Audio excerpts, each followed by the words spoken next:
Guys, welcome back to another video. Today, I'm outside because my sister's playing live music, and I wanted to get this video done by today because, not gonna lie, it's pretty dope. Alright, so the first thing that we're gonna start with, I have multiple things, and it's not just this. I have a whole new category. But right here, we have my steam locomotive, working engine. But yeah, now the cam has, the push valve has a lot of tension to it, so it likes to just pop off. But I'll just take the cam off for now. But so right here we have the basic engine itself. You have the piston and everything. But yeah, so I'm still working on it. Of course, it's not as heavy as I want it to be, but yeah. So I'm going to give a little spoiler, but it's a World War II arsenal. Alright. So right here, we have a pocket knife for like repairs, and yeah, so of course we got our knife, and then we got this scrape, I don't know, we also got our flathead screwdriver, but yeah, so little pocket knife. I like how it flips open and everything. Next, we got this compass that can actually be fixed with this, so you just pop it in, you lift it up, and then you can look. So there, if you might not be able to see because of the sun, but there's a little dial right there. Now it doesn't actually move with gravity, of course, because it's just Lego. But yeah, you can just flip it up and clamp it down, and yeah, it's kind of hard to do it with your fingers. That's why I use the tool. So yeah, I like to do that because it's weird. Alright, so I do have a hand grenade that actually works, but it's in my house, and I'm working on it, and I'll do a separate video for that by itself. Alright, now the main attraction, the Thompson gun. Now this thing is massive. This thing is pretty dang big. It doesn't have the drum magazine because I didn't want to make it. I didn't have a lot of pieces left because I did a lot of things with the hand grenade. But yeah, so this thing has a lot and a lot of detail that we are going to cover into this video. I'll start off by looking at the magazine. Alright, so the magazine, like most of my guns, has a working release that works. It's the standard 32 round magazine. It's not the drum, of course. But yeah, you pop it in and you cock the gun back. I did forget one thing, which is pretty awesome, that you guys might not know of because it doesn't have it in most of my guns. I'll go get that right now. Alright, so I'm going to just get one thing out. I went to the gun range for my 12th birthday because I'm now 12, and we shot some guns. So I'll show you all the shells. Now we didn't shoot this 12 gauge Winchester, but we did shoot this, what is it again? A 12 gauge Challenger round, slug. But yeah, so we shot a slug. Now, of course, I shot way more guns than just these. I'm just showing you all the different bullets. So this one's the 45 ACP that I shot of the Colt 1911. And this is the bullet that we're going to be talking about with the gun. Now I got this 4570. This thing is massive. I'll show you my target at the end of the video, so stay tuned.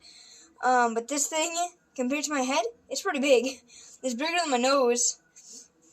But yeah, for comparison, this is my finger. This thing's pretty big.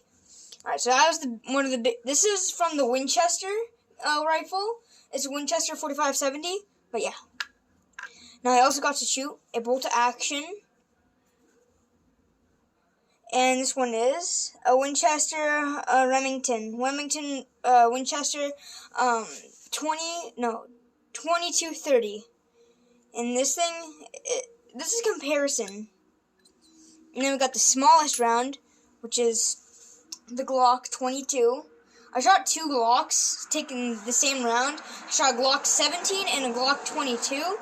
So, compared to this, to the biggest round, I think it's pretty small. And this is the most powerful round. it's still pretty small. But yeah, those are the shells that I was talking about. Now, let's just look at the 45 ACP. And now we take our gun over here. We look at that and like, And then, this thing shell injects, which is the best, and probably the best, feature of this gun. Because this thing can also be shooting, the 22. And if I'm correct, this gun actually shot the 45 ACP. And if you look closely, this thing exactly matches the magazine. So it's a 1-on-1 scale of the gun. Well, I tried to make it a 1-on-1 because this thing's pretty big. I can't even fit it in the full camera. But yeah. So that's the feature-wise. Now we're going to look at the muzzle. So, it doesn't really have a muzzle, but it does have, a barrel. I was going to make it a square barrel, which wouldn't really look good. And I wasn't going to add the iron sight, but you look at it, it looks pretty cool with this additional piece. And then we have the iron sights, which will go on a little further into the video. But right now, I want to talk about this, the grip, which is probably the most hardest part of it, other than probably the stock. But the grip features exactly like some of the other ones, even though I've never made a foregrip. But it features like any other one where you just grasp it, but I like how it came out. And we also have this, which is this is an actual piece of the gun, but yeah. So right now we're going to be looking at the bolt because it has some unique features. And of course we can open the chamber and look, but if just like the real model, you can look straight through them. Now it's pretty hard to see since the stock is pretty big. But yeah, you can kind of see the iron sights. And, yeah, I think we're gonna move on to the stock. Now, the stock is pretty cool. I'm still not done it, as you can see, but it's very comfy in your hand. So, I have a sling mount right here, which is pretty cool. I also have the stock pad. And, yeah. And a unique feature is I added this mini dog tag, because World War II soldiers would use them. So yeah, and I also put it on like a little string. But yeah, so we're gonna look at the pistol grip because this is pretty cool, and it was the third most hard to build because to get the unique shape. But this is the grip. As you see, you can reach the trigger. And you can, doesn't really have a trigger. You can also reach the magazine release. But it doesn't go all the way down, so I just like doing this. Because that's how you really get it out. Now, the other reason why I didn't want to build a drum mag, the weight. Because the weight would just crush this thing. So, like, if I do this, it breaks. Oh, but, yeah, that wouldn't really work. Because the thing would just blow up. I also add another sling mount right here, in case you're tiny like me. Now, there's also one up front, and yeah. So, I'm going to take a look at the front iron sight, because this is pretty cool. I added one of these pieces, which are really hard to find, along with the side pads, which are pretty cool. And I tiled almost all of it except for the stock. And yeah, just playing with this gun is amazing. And yeah, so just one more look at it before I show you my target.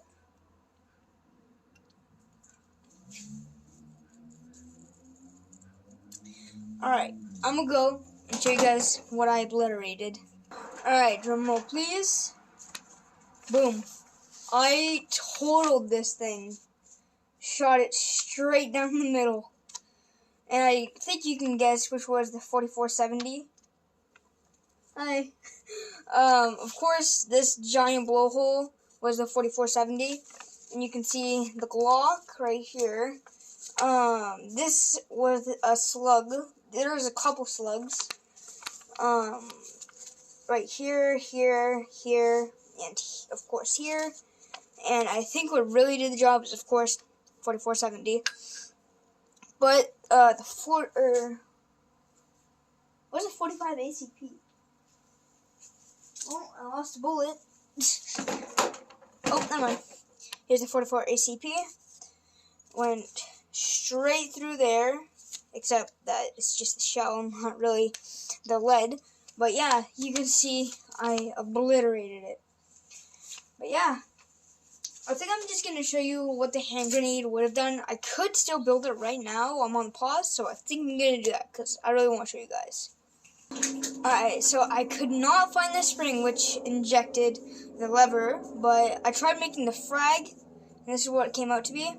Now I have the lever in my hand, so you would put it here, you would put the spring under it, you'd put the pin through, and you would pull the pin, and the spring would launch it in front. Now, I can't find it, and it also had some support beams right here that you would attach because how much tension the spring would fly. So you just pop that on. The spring might be out here actually, but you pop that on, pop this on. That's one structure beam. So I'm gonna look one more time because I really want to show you guys. Now, I didn't find the exact spring, but I actually found the real spring that would be used in an actual frag grenade. This. Now, I don't know if this will work, but I'm going to try. Alright guys, I actually found the spring right here, because the other one, unfortunately, would not work. But I just need to put on the safety, or support, so it won't explode in my hand, because I don't think that would be good. And I'm missing a pin. That's also, oh, never mind. I forgot. I had this other piece that I was going to use. So, just pop these in place. That is one. And there's two. Now I just need to get this pin. Pop it through. Get this one. Feed it through, and done. Support complete.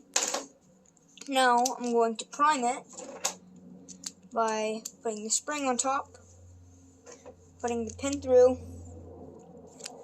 It's super hard priming it because how much tension this spring has. Alright. Now all I gotta do is put this through and pull the pin. That took a while, but yeah, the thing is now primed, but the thing does not explode, sadly. Now, I think I'm going to try to make it go even higher by taking off one of the panels. This might explode, quite literally, but let's find out. Not a difference. But yeah, so that is my World War II arsenal. I hope you guys had a wonderful time watching, and goodbye.